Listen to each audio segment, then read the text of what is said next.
Hello boys and girls. Today I'm going to teach you how to make a woodland fox like this one right here.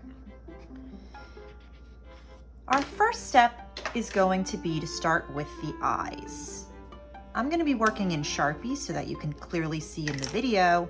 You should be working with a pencil, with an eraser in case you make a mistake.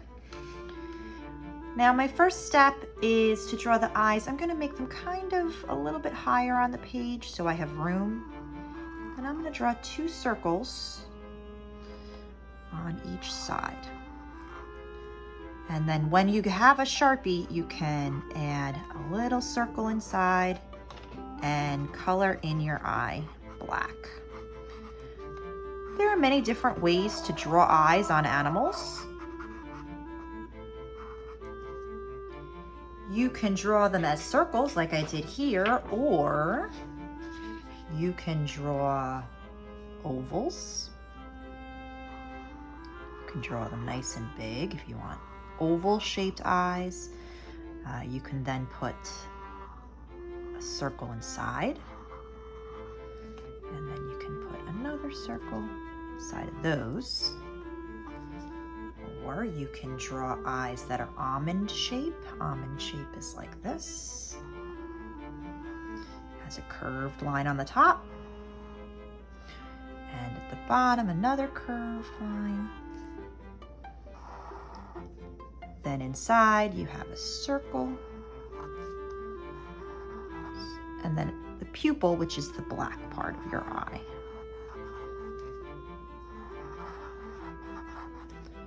You could draw eyes that are closed. 2 simple lines that curve a little bit. You can even put some lashes on them. You can draw eyes that are similar to the almond shape, but they might curve like this. Any eye that you do is your decision. You're the artist. So you make your eyes the way that you want your eyes, but they should be a little bit higher on the page. After I do that, then I'm gonna draw the nose. The nose is gonna go in the center and a little bit down. Again, I'm gonna draw a circle, but just like with the eyes, there are many different ways to draw a nose. You can draw an oval shaped nose. You can draw a triangle shaped nose.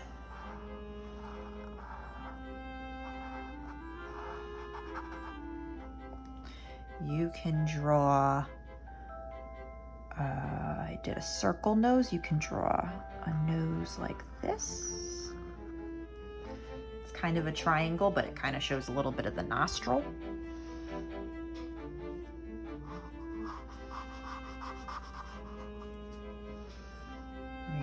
Another triangle, but it's bigger triangle. You can make it a bigger size. So there's many different ways that you can draw a nose as well. Okay, so decide what shape you want your nose. Now, I'm not going to add a mouth on this one, but you can also draw a mouth by drawing a line down from the nose and a little curved line. You could just put a smile on your fox. You could draw just a little line. Maybe you want a big smile. Decide if you want a mouth or if you just want to leave it. That one's sad. Okay. Now foxes also have this T-shaped marking on their faces. And if we start at the nose, we're going to go around each of the eyes. So if we do it on one side, we're going to do it on the other side. That's called reflective symmetry. So I'm going to draw this up. Now I'm going to draw the top of the head and the actual shape of the head. And that's going to be around this way. So I'm going to go up like this, kind of like a rainbow. and down. And then I'm gonna draw the bottom of the head. That's kind of an almond shape too. Actually, it looks like a lemon to me. Then I'm gonna draw the ears. Ears are triangles on top of the head. And what I do on one side, I'm gonna do on the other side. Just like that. And then it's time to start with the body of my fox. So on either side, this is the neck. And I'm going to draw a line that curves down to the bottom of the page. And on this side, a line that curves down to the bottom of the page. And then I'm going to draw 2 curved lines for my front paws. I'm going to draw a line up on this side, and a line up on this side. And then I'm going to draw, the fur. Kind of looks like a big heart. We'll put a heart right there. Now the stomach of my fox is going to go above these right here. And then I have to draw the back legs. So the back legs, we're going to have them coming out like this. One on this side and one on this side. And of course we need the bottom of the feet. Now, I think our fox needs a tail. So I'm gonna put the tail over on this side, maybe have it come around a little bit. Just like that. And then usually they have some white on the tail. Okay, and our fox is complete. Now it is time to color. Now you'll see in this example, I kind of added some flowers for some color. You could do that. Maybe I'll add some acorns in this example. We'll make it more of a woodland type animal. An acorn is drawn by making a V and then curve the top and go around on each side. There you go. And I'll add some leaves. Add some more leaves like this.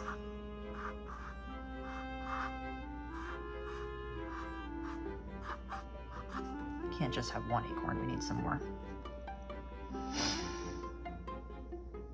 I'll put one right here.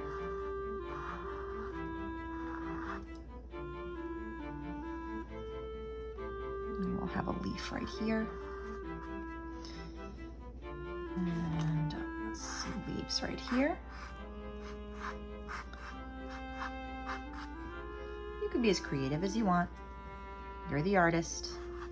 And maybe you don't want the decorative elements and a little bit of color there, so then just leave it off.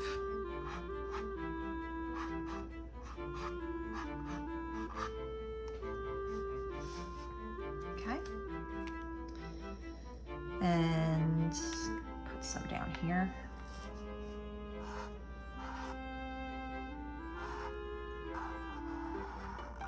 There's a good shot of an acorn.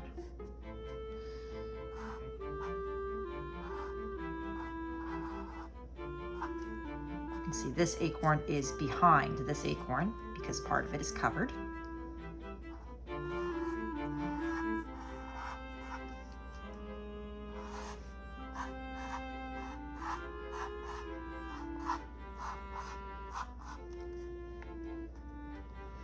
And now it's time to color.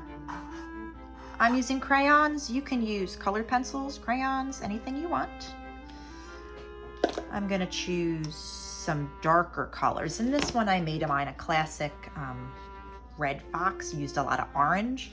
So I'm gonna go even redder with this one. But you could make an Arctic fox if you wanted to use some lighter colors, some grays and some blues. You could make a silver fox, which is dark grays and blacks. So you could make a pink fox if you want. Make your fox whatever color you'd like to. When I color with crayons, I try to make my objects look three-dimensional by pressing harder at the edge and then lightening the pressure as I move closer. So you see this is press harder and then lighten the pressure.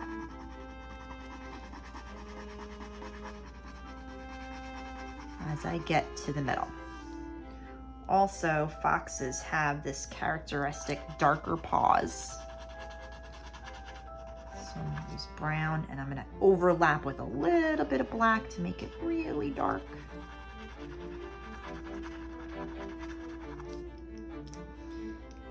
And then I'll use the red.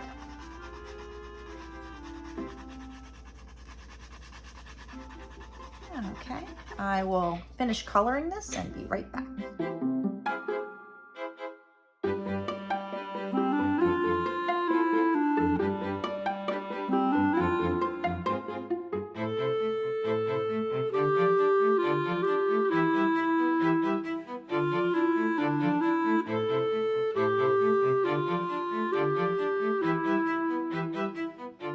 And I am done coloring. Now, if you notice in this example, I have added some trees in the background. These are birch trees, and I did this with a pencil. So I'm gonna quickly show you that trick. What I do is I take a pencil and I draw 2 lines for each tree. These are vertical lines, and then you can add branches that are diagonal lines, but the diagonal should always point upward. So if it's on this side, it would point upward this way. You don't want it pointing down because branches always grow towards the sun. Okay, then after I do that, I shade in with a pencil.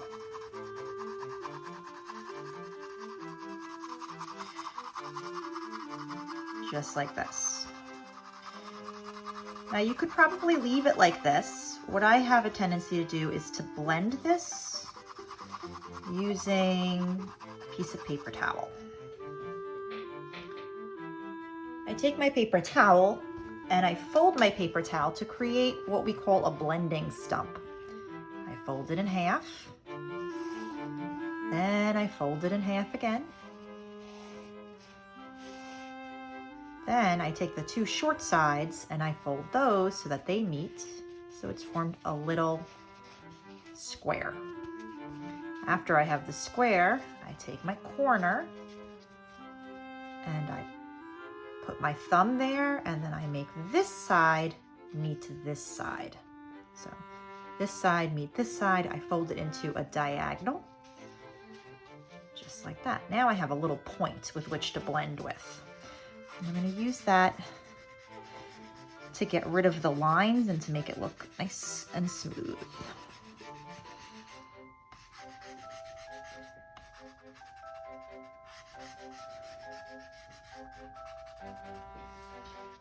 Then I take my eraser, I clean up the edges of my tree trunk.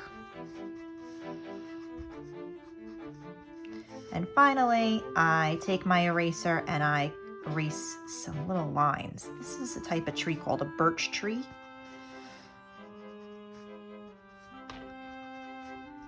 And I continue until I have filled my whole page.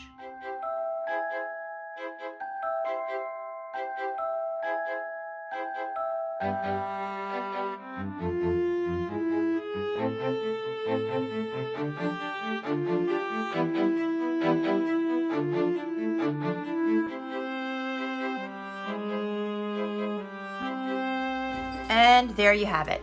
Don't forget to include your artist signature. I cannot wait to see what you create.